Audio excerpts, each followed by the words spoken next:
At ERD, we know that repairing your wastewater treatment equipment is too important to leave to chance, which is why we acquired an entire UV4000 system and converted it into a fully operational test system.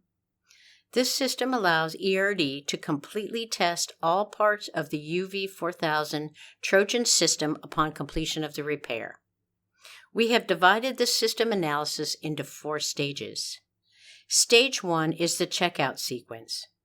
Our technician powers up the entire system, and the operator interface recognizes that each of the bulbs is either in the on or off position.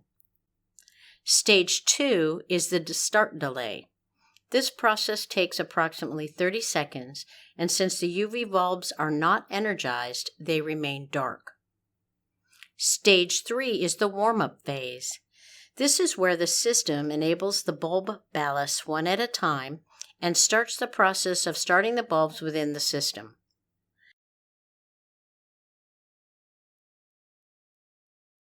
There is constant monitoring and communication between the actual bulb and the operator interface.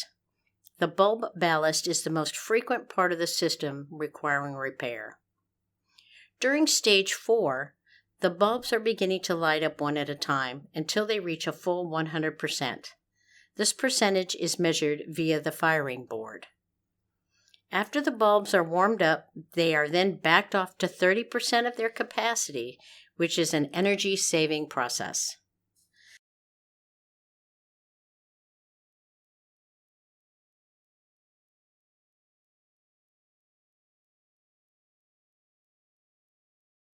Thank you for watching our channel. Please subscribe to ERD TV for more repair videos.